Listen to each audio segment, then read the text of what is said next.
Queridos irmãos, queridas irmãs, então dando sequência, não é? Vídeo de número 21, Nosso Lar, de André Luiz, através de Chico Xavier.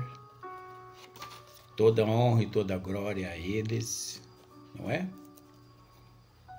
Nós estamos aqui apenas obedecendo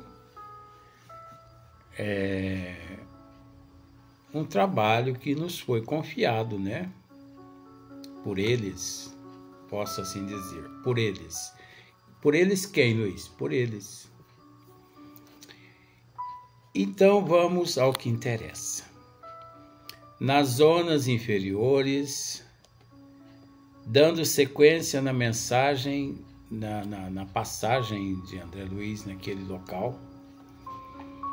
Então, eu vou voltar uma linha, duas linhas, para mim poder virar a página. Ele disse assim, ó: a paisagem, quando não totalmente escura, parecia banhada de luz alvacenta, como que amortalhada em neblina espessa, que os raios de sol aquecessem de muito longe. Então até aqui nós já explicamos, né? A respeito da neblina, dos raios de sol, dos pântanos lamacentos. Quando lá faz frio, é frio de matar. Só não mata, porque com todo respeito, todos que estão lá já desencarnaram. Mas, se estivessem no corpo físico, desencarnariam de tão frio. Quando é frio de matar. Experiência própria, tá, gente? Porque como eu já disse nos vídeos anteriores, eu vou repetir, eu não tenho medo de vergonha disso. Permaneci nas regiões umbralinas, numa determinada existência durante 13 anos. Tenho a nítida lembrança dos mínimos detalhes. Muitas pessoas falam no véu do esquecimento passado. Eu acredito no véu do esquecimento passado. Mas acontece que eu me lembro de tanta coisa que aconteceu comigo, que tem hora que eu fico meio assim, será que esse bicho, será que esse monstro desse véu do esquecimento existe mesmo? É brincadeira, existe sim. Mas acontece que eu me lembro de muitas coisas. E isso é uma expiação na minha vida. Porque eu tenho que redobrar a vigilância, a atenção, porque é exigido muito mais daquele que mais conhecimento tem. E eu tenho esse conhecimento, eu não posso negar. Por isso, quando você me vê aqui comentando algumas coisas que para você parece absurdo, mas que palhaçada que o Luiz está dizendo, peço a você gentilmente que tenha paciência. Porque eu não diria nada aqui que não fosse verdade.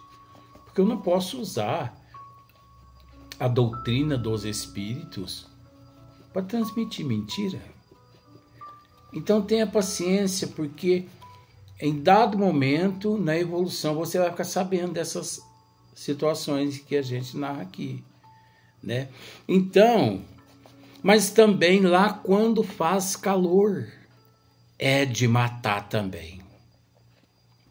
Na sombra, apesar que lá não tem árvores frondosas igual aqui na terra. As árvores, por incrível que pareça, parece que elas têm oportunidade de crescer uns 5, 10 metros, mas depois cai as folhas, tudo devido às toxicidades, né, as toxinas, o gás, né, que há na atmosfera daquele ambiente. Então são aquelas árvores secas, como se fosse um deserto, cheia de neblina, raios, trovões, escuridão. Então agora dando sequência, né? André Luiz continua dizendo assim: e a estranha viagem prosseguia, porque ele continuava caminhando para lá, para cá, como um andarilho. Principalmente depois que ele se conscientizou, vou usar um termo aqui, ó. Depois que ele saiu daquele estado de letárgico, depois que ele deixou para trás aquele quadro de zumbi que vagava para lá, para cá, sem consciência do que lhe acontecia. Quando ele acordou, dali em diante, ele começou a vagar e a estranha viagem prosseguir, continuava andando para lá, para cá, só que agora consciente. Que lugar é esse? Que lugar é esse? E a estranha viagem prosseguia. Com que fim? Interrogação. Com que fim? Quem o poderia dizer? Ora, quem o poderia dizer? Porque aqui na Terra é assim, quando nós nos vemos em um bairro que não conhecemos, perdidos, batemos a uma porta, a primeira pessoa que nos atende, nós a interrogamos. Que rua é essa? Que bairro é esse? Eu preciso de um endereço tal, mas eu estou perdido. Mas e ali? Quem o poderia dizer? Que lugar era aquele? Onde ele se encontrava?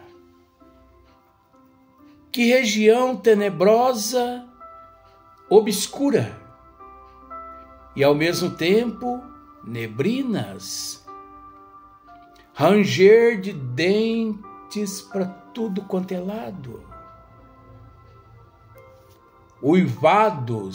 uivos, como se ele estivesse ligado a uma matilha de lobos, uivos para tudo quanto é lado.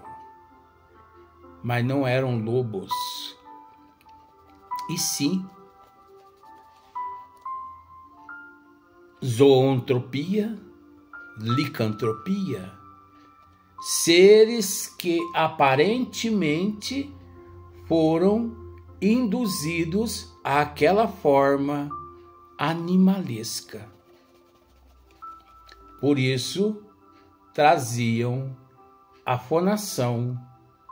Em vez de conversar, uivavam nos montes, no horizonte distante. Ele ouvia os uivados de lobos, mas não eram lobos, e sim seres humanos aqui no corpo físico que viveram desregradamente e que do lado de lá, pegos pelos manipuladores, pegos pelos magnetizadores, indutores e levados àquela aparência de um lobo, de um cão e por aí em diante. Então, quem o poderia dizer? Apenas sabia que fugia sempre. Ele apenas sabia que fugia sempre. Mas fugia do quê? Fugia das matilhas?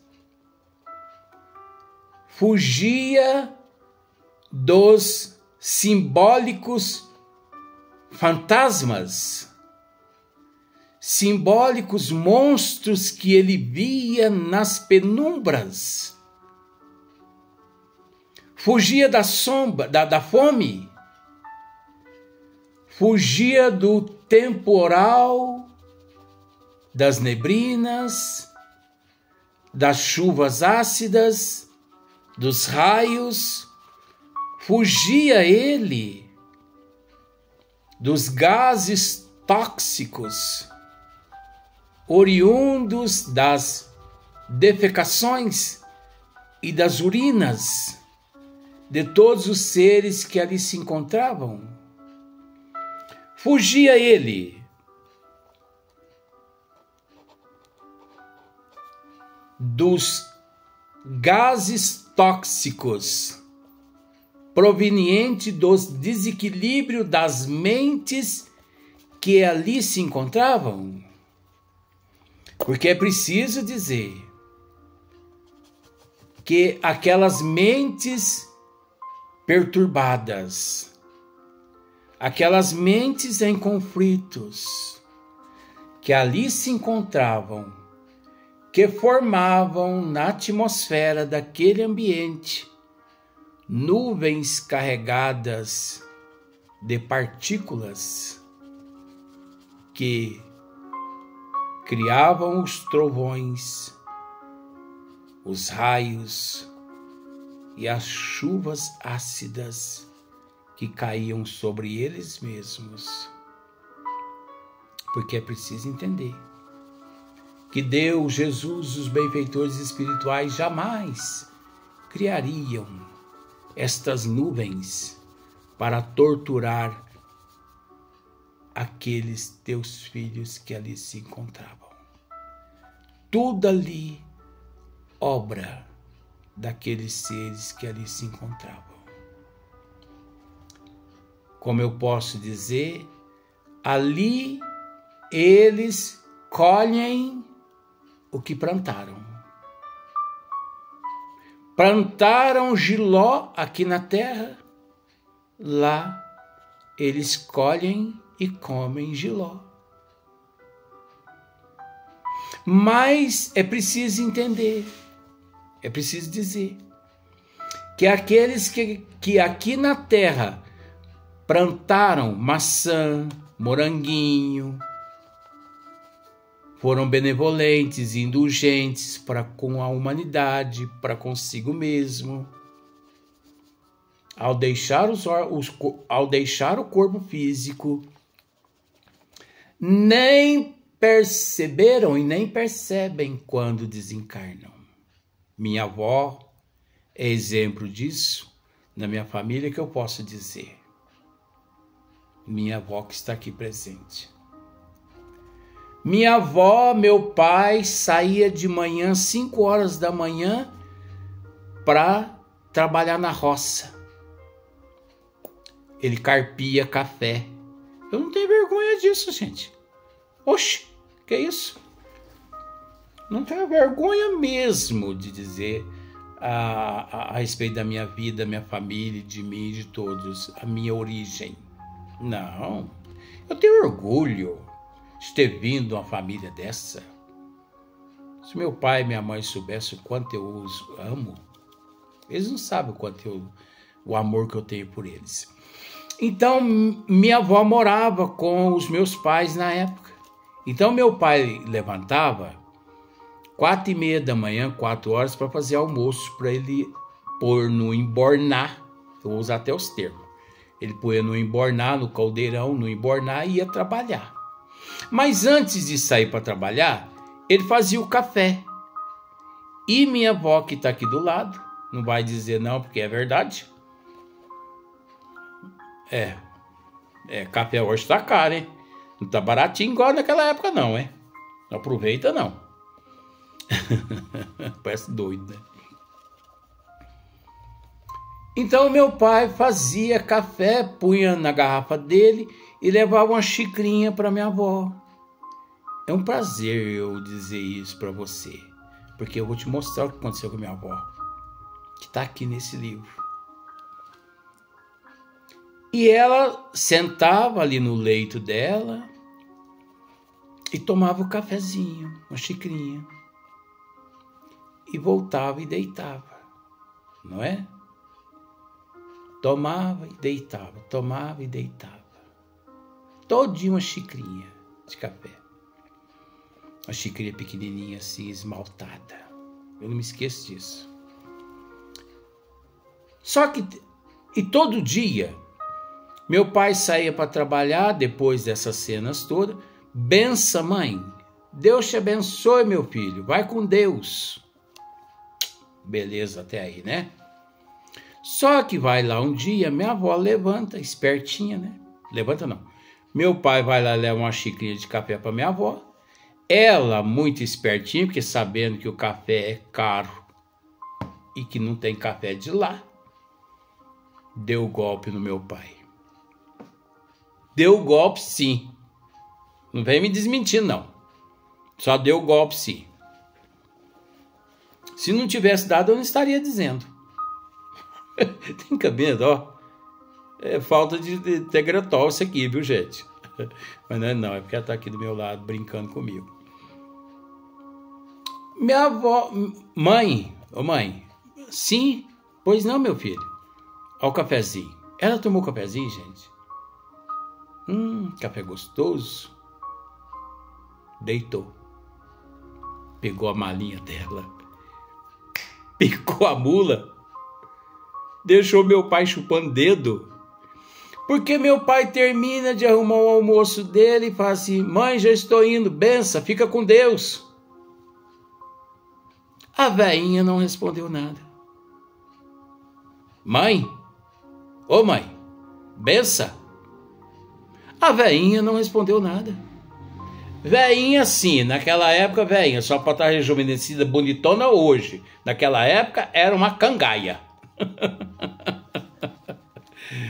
Ai, gente, ela de fato foi minha avó, por isso que eu brinco assim. É um espírito muito nobre. Meu pai, mas a mãe, será que já dormiu? Foi lá ver. Ela já tinha picado a mula. Tinha desencarnado. Mas também, gente, foi recebida no plano espiritual entre hosanas.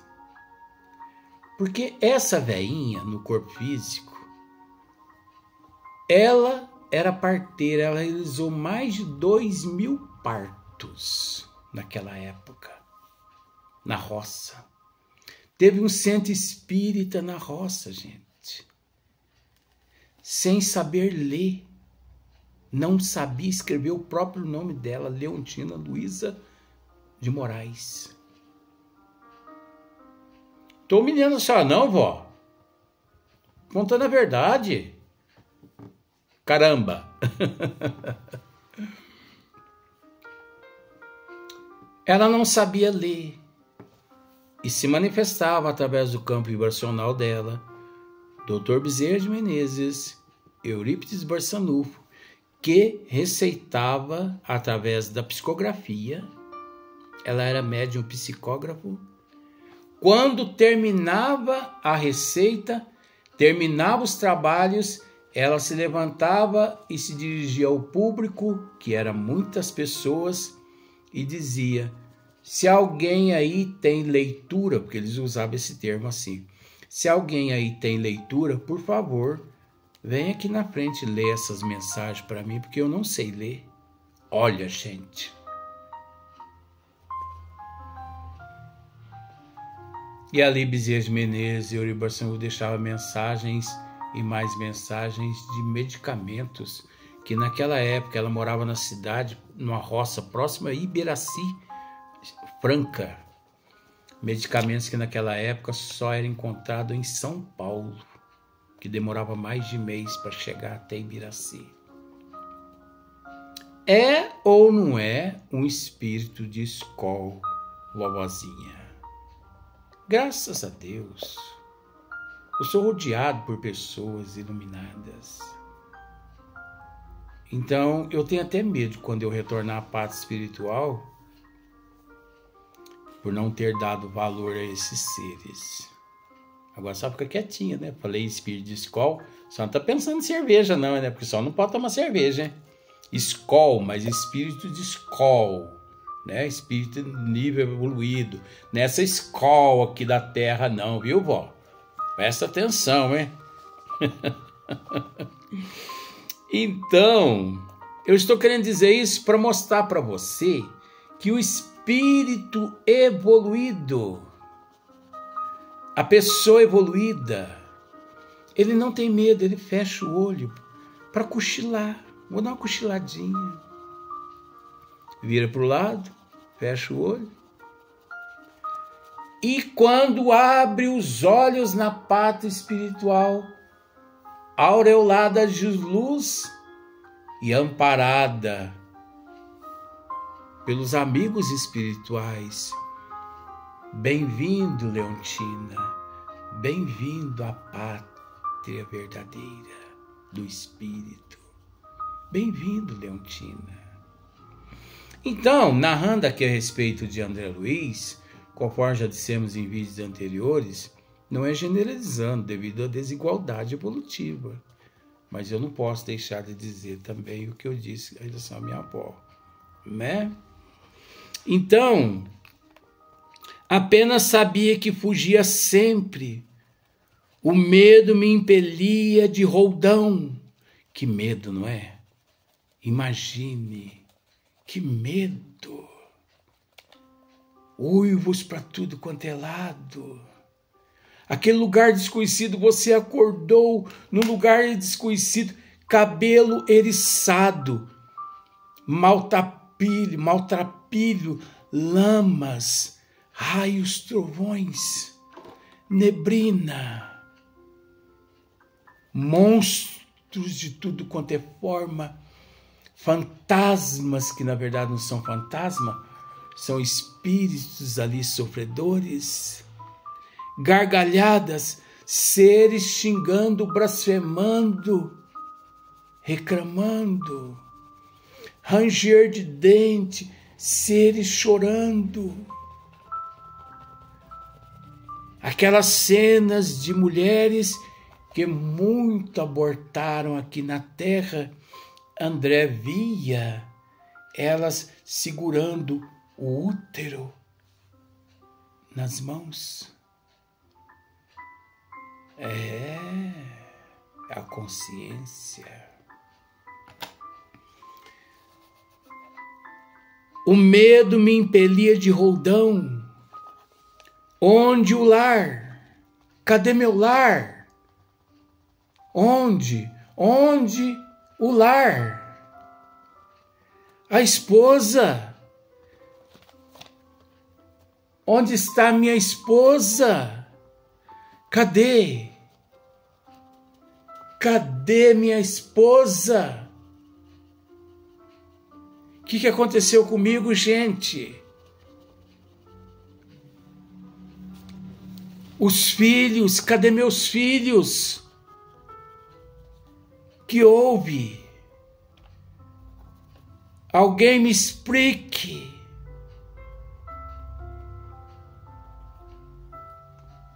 E não vinha a resposta.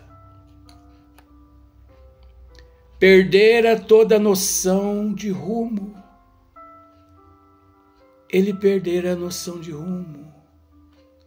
Ele não sabia se aquele caminho levava a São Paulo, a Belo Horizonte, a Bahia, a Goiás. Você entende a psicologia?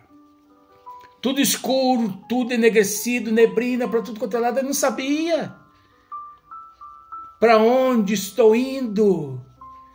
Esse caminho me leva para onde? Que destino é esse?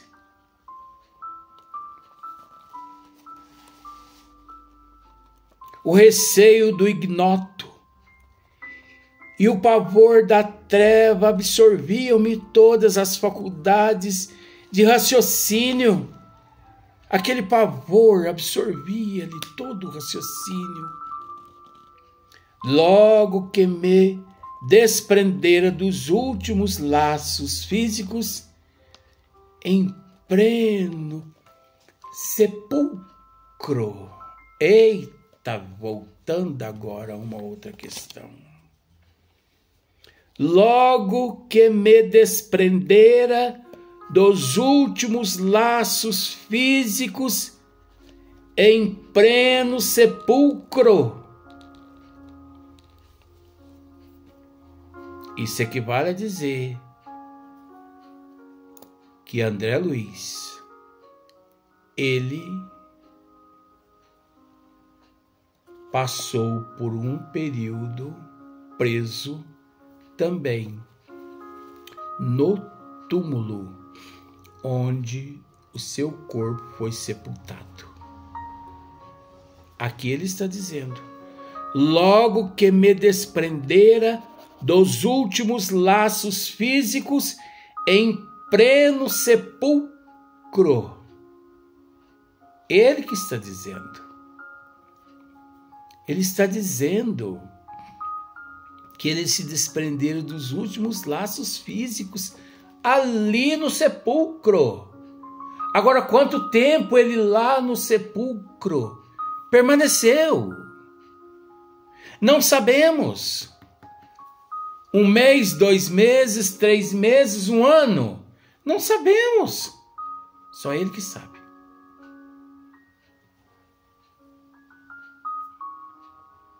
Não é brincadeira, gente.